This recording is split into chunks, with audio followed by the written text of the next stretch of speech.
கள்ளச்சாராயம் விவகாரம் தமிழகத்தில் தொடர்ந்து நடக்கக்கூடிய ஒரு இதாகவே பார்க்கப்படுது. இப்போ 30க்கும் மேற்பட்டவர்கள் இறந்திருக்காங்க. எப்படி பார்க்கணும்னா தமிழக அரசு செயல்பாடு தமிழக அரசு முழுமையாக தோல்வியடைந்திருப்பதை இது காட்டுகிறது. அரசாங்கம் ஒருபுறம் மதுக்கடைகளை நடத்தி கொண்டிருக்கிறார்கள், இன்னொரு புறம் இம்மாதிரியான கள்ளச்சாராய சாவுகள் நடக்கிறது என்றால் இந்த அரசாங்கம் யாரோ ஒருவர் பணம் சம்பாதிக்க வேண்டும் என்பதற்காக இதையெல்லாம் கண்ணுக்கு தெரிந்தே அனுமதித்துக் கொண்டிருக்கிறார்கள் என்பதுதான் அர்த்தம். இதில் பாதிக்கப்படுவது யார்? ஏழை பெண்கள். தமிழகத்தில் ஒருபுறம் ஏற்கனவே அதிகமாக இளம் விதவைகள் உருவாகி கொண்டிருக்கிறார்கள். பத்தாவதற்கு இந்த மாதிரியான கள்ளச்சாராய சாவுகள் வாயிலாக இந்த அரசாங்கம் தன்னுடைய அலட்சியத்தை மக்களுக்கு காட்டுகிறது. எவ்வளவு தரம் இரும்பு கரம் கொண்டு அடக்குவாங்க? ஏற்கனவே ஒரு வருஷத்துக்கு முன்னாடி இந்த இன்சிடென்ட், அதுக்கப்புறமும் அரசாங்கம் விழித்துக் கொள்ளவில்லை என்றால் என்ன அர்த்தம்? அரசாங்கம் அவர்களுடைய கட்டுப்பாட்டில் இல்லை என்ற அர்த்தம். கொடுத்திருக்கோமா? கொடுத்திருக்கோம். கள்ளக்குறிச்சியில் நடந்திருக்கிற இந்த கள்ளச்சாராய சாவுகள் என்பது ஏற்புடையதல்ல. இது இரும்பு கரம் கொண்டு ஒடுக்கப்பட வேண்டும். இதற்கு துணை நின்ற, ஆதரித்த, ஒத்துழைத்த காவல்துறை, அரசியல்வாதிகள் யாராக இருந்தாலும் அவர்கள் கைது செய்யப்பட்டு சட்டத்தின் முன் நிறுத்தப்பட வேண்டும். குறிப்பாக இந்த கள்ளச்சாராய சாவுகள் நடப்பதற்கு அடிப்படை காரணம் தொழிற்சாலைகள் பயன்படுத்துகிற எத்தனால் என்கிற வேதிப்பொருள் விநியோகம் செய்யப்பட்டு கலப்படம் செய்யப்பட்டு அதை வாங்கி குடிக்கிற அப்பாவி பொதுமக்கள் தான் இப்படி கொத்து கொத்தாக செத்து மடிகிறார்கள். இந்த வேதிப்பொருள் எங்கிருந்து கடத்தப்படுகிறது, எந்த நிறுவனத்திலிருந்து விநியோகம் செய்யப்படுகிறது என்கின்ற வேரை ஆய்ந்து அறிந்து நம்முடைய தமிழக அரசு அவர்கள் மீது நடவடிக்கை எடுக்க வேண்டும். இதற்கு துணை போனவர்களும் நடவடிக்கை எடுக்க வேண்டும். சஸ்பெண்ட் செய்வதோ மாற்றம் செய்வதோ இதற்கு தீர்வல்ல. இவர்கள் டிஸ்மிஸ் செய்யப்பட்டு சட்டத்தின் முன் நிறுத்தி தண்டிக்கப்பட வேண்டும் என்பதுதான் தமிழக வாழ்வுரிமை கட்சி தமிழக அரசுக்கு வைக்கிற கோரிக்கை.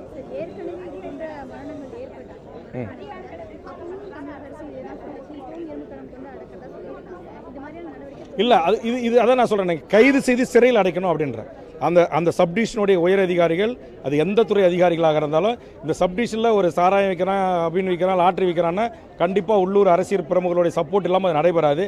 அவர்கள் யார் என்பதை நம்முடைய உளவுத்துறையின் மூலமாக கண்டறிந்து அவர்களும் இதற்கு குற்றவாளி கூண்டிலே ஏற்றி நிறுத்தி தண்டிக்கப்பட வேண்டும் என்பதுதான் தமிழக அரசுக்கு நான் வைக்கிற கோரிக்கை. அப்போதுதான் இது கட்டுப்படுத்த முடியும். ரெண்டாவது, இந்த எத்தனால் தனிப்பட்ட ஒரு கலாச்சார வியாபாரி தயாரிக்க முடியாது. இது தனியார் பெரும் தொழிற்சாலைகளிலிருந்து பண வெறிக்காக இது கடத்தப்பட்டு விற்பனை செய்யப்படுகிறது. அப்படி கடத்தப்பட்ட தொழிற்சாலை எது, அனுப்பி வைக்கப்பட்ட தொழிற்சாலை எது என்பதை கண்டறிய வேண்டும்.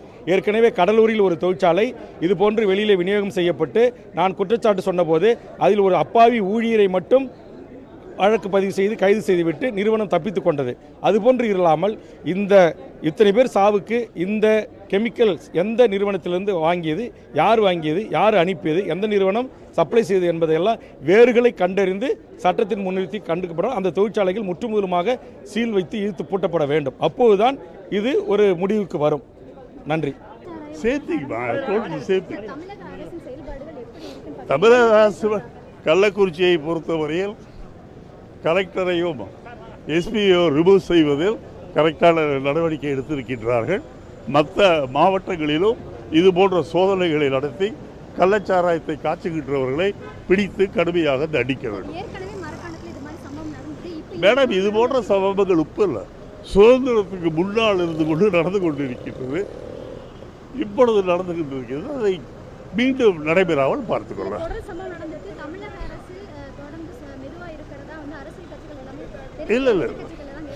இல்லை, ஏனென்றால் சாராயம் காய்ச்சுகின்றவர்கள் நடு ரோடில் விட்டு சாராயம் காய்ச்சுவதில்லை, மலையிலே ஒளிந்து கொண்டு காய்ச்சுகின்றார்கள். அவர்களே பிடிப்பதில் சற்று சிரமம் இருக்கிறது.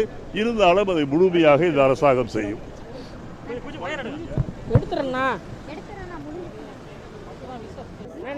நாங்கள் நேராக கள்ளக்குறிச்சிக்கு சென்று கொண்டு இருக்கிறோம். அங்கே கள்ளக்குறிச்சியில் மக்களுடைய மனநிலை, அங்கே என்ன நடந்தது ஆய்வு செய்த பிறகு நாங்கள் பத்திரிகையாளர் சந்தித்து பேச இருக்கிறோம்.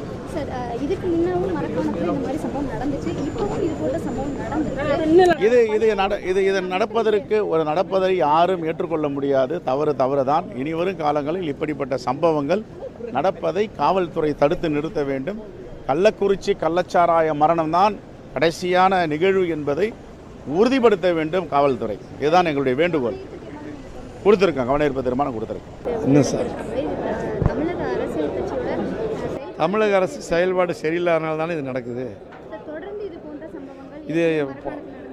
இது மட்டும் கஞ்சா கள்ளச்சாராயம் மட்டும் இல்லைம்மா, கஞ்சா மற்றும் பல்வேறு போதை வஸ்துக்கள் நாடு முழுவதும் ஏகமாக விற்பனையில் இருப்பதனால்தான் சட்டம் ஒழுங்கு சீர்கெட்டு கொலை, கொள்ளை, கற்பழிப்பு, கட்ட பஞ்சாயத்து போன்ற சம்பவங்கள் நடைபெற்று கொண்டிருக்கிறது. இதையெல்லாம் ஆட்சியாளர்கள் கட்டுப்படுத்த வேண்டும். காவல்துறைக்கு பொறுப்பேற்றிருக்கிற முதலமைச்சர் ஸ்டாலின் அவர்கள் இதை கடுமையாக நடவடிக்கை எடுத்து கட்டுப்படுத்த. இரும்பு கரை கொண்டு அடக்கியிருந்தால் இந்த சாராய சாவு நடந்திருக்காது. 36 உயிர்களுக்கு மேலே பலியாக இருக்கிறது. இன்னும் சாவு எண்ணிக்கை அதிகமாகி கொண்டிருக்கிறது. இதை கட்டுப்படுத்த வேண்டும். கண்டிப்பாக செய்வோம். கள்ளச்சாராயத்தை, விஷச்சாராயத்தை தடுப்பதற்கென்றே ஒரு அமைப்பு உருவாக்கப்பட்டு அது செயல்படுத்தப்படுகிறது. அத்தகைய அமைப்புகள் செயல்படக்கூடிய அலுவலகத்திற்கு பக்கத்திலேயே இந்த விஷச்சாராயம் விற்கப்பட்டிருக்கிறது என்று சொன்னால் இதை எளிதாக கடந்து போய்விட முடியாது. ஆகவே பணியிடை நீக்கம் என்கிற அளவில் மாத்திரமல்லாமல் தொடர்புடைய காவல் அதிகாரிகளை உரிய குற்ற வழக்குகளில் கைது செய்ய வேண்டும் என்று விடுதலை சிறுத்தைகள் வற்புறுத்தி கேட்டுக்கொள்கிறோம். குற்றத்தை விட குற்றத்திற்கு உடந்தையாக இருப்பவர்கள் மீது கடும் நடவடிக்கை மேற்கொள்ள வேண்டியது அவசியமானது. இதிலே முதற்கட்ட நடவடிக்கை ஆறுதலை தருகிறது. வரலாற்றிலே முதல் முறையாக விஷச்சாராய சாவுகள் நிகழ்ந்திருக்கிற சூழலில் 24 மணி நேரத்திற்குள் காவல் அதிகாரிகள் மீது நடவடிக்கை எடுத்திருப்பது என்பது பெரும் ஆறுதலை தருகிறது. ஆனால் இது போதாது. குறிப்பாக உளவுத்துறையினுடைய தோல்வியும் இதிலே இருக்கிறது. காவல் நிலையத்திற்கு பக்கத்திலே நிகழ்ந்திருக்கிற இந்த நிகழ்வு உளவுத்துறைக்கு தெரியாது என்று சொல்வதில் எந்த நியாயமும் இருக்க முடியாது. ஆகவே உளவுத்துறை அதிகாரிகள் உள்ளிட்ட தொடர்புடைய அனைத்து அதிகாரிகள் மீதும் குற்றப்பிரிவுகளில் வழக்கு பதிவு செய்து அவர்களை கைது செய்ய வேண்டும் என்பதுதான் விடுதலை சிறுத்தைகளுடைய கோரிக்கை. பாதிக்கப்பட்ட உயிரிழந்த குடும்பத்தை சார்ந்தவர்களுக்கு தலா 25 லட்சம் ரூபாய் தமிழக அரசு நிவாரணமாக வழங்க வேண்டும் என்றும் கேட்டுக்கொள்கிறோம்.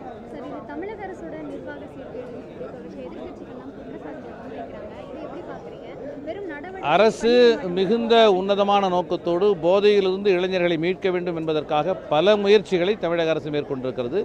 மாண்புமிகு முதல்வர் அவர்கள் போதையிலிருந்து இளைஞர்களை மீட்பதற்கான ஒரு தனி இயக்கத்தை தொடங்கவிருப்பதாகவும் அண்மையிலே அறிவித்திருக்கிறார்.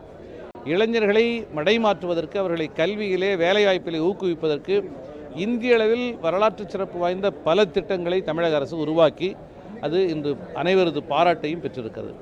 ஆகவே அரசின் நோக்கமும் மாண்புமிகு முதல்வரின் நோக்கமும் இளைஞர்களை போதையிலிருந்து மீட்க வேண்டும் என்கிற திசையில் பயணித்துக் கொண்டிருக்கிற சூழ்நிலையில் அரசுக்கு களங்கம் விளைவிக்கிற வகையில் சில அதிகாரிகள் இவ்வாறு நிகழ்ந்து கொண்டிருப்பது வேதனை தருகிறது.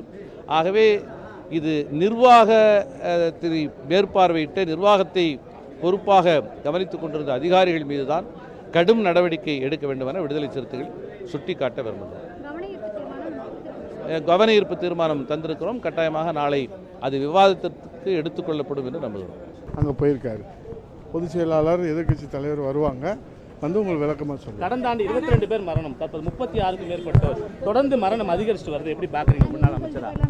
இல்லை, இன்னைக்கு இரங்கல் தீர்மானம்னால அதை வந்து கவனத்தில் கொண்டு வந்து பொதுச் செயலாளர் நேரடியாக போயிருக்கிறாங்க. அங்கே பார்த்துட்டு கள நிலவரம் எல்லாம் பார்த்துட்டு ஆறுதல் சொல்ல போயிருக்காங்க. எதிர்க்கட்சி தலைவர் துக்கத்தை பகிர்ந்து கொள்வதற்காக நேரடியாக போயிருக்கு. இது கள்ளச்சாராயம் அல்ல, ரசாயனம் கலந்த சாராயம்னு சபாநாயகர் பேரவையிலேயே சொல்றாரு. இதை நீங்க எப்படி பார்க்குறீங்க? இல்லை, எங்கள் எதிர்க்கட்சி தலைவர் நாளைக்கு வருவாங்க.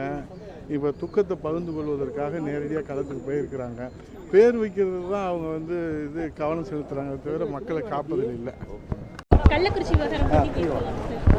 கள்ளக்குறிச்சி தான் இப்போ நாளைக்கு தான்மா பேசுகிறோம். இப்போ தான் வந்தோம். இனிமேல் தான் முடிவு பண்ணுவோம். இனிமேல் எங்களுக்கு மீட்டிங் வேறு இருக்கு. அதை எப்படி இன்னும் நாங்கள் முடிவு பண்ணி சொல்லுவோம். சரிம்மா, ரைட்டு. எங்களுடைய மாண்புமிகு பொதுச்செயலாளர் அவர்கள் கள்ளக்குறிச்சி நிலைமை ஆராய போயிருக்கிறார்கள். அவர் மிக தெளிவாக கள ஆய்வு செய்து இது யார் மேல் குற்றம் என்பதும் இந்த அரசு மீது இருக்கிற தவறுகளை எங்களுடைய பொதுச் செயலாளர் தெளிவாக சொல்லுவார்கள். பாதிக்கப்பட்டவர் கைது செய்யப்பட்டிருப்பதா அரசு சொல்லுது சார்.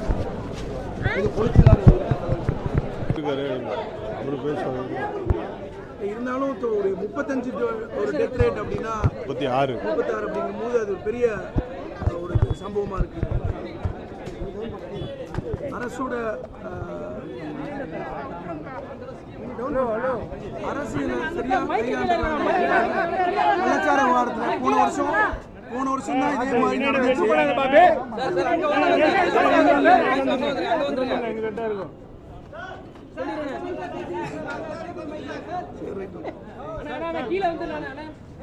சரி, சொல்லிட்டு போடுவோம்.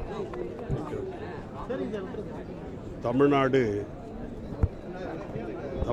முழுவதும் கும்மிடிப்பூண்டியில் தொடங்கி கன்னியாகுமரி வரை போதை போதை போதை கள்ளச்சாராயம் என்கிற வகையில்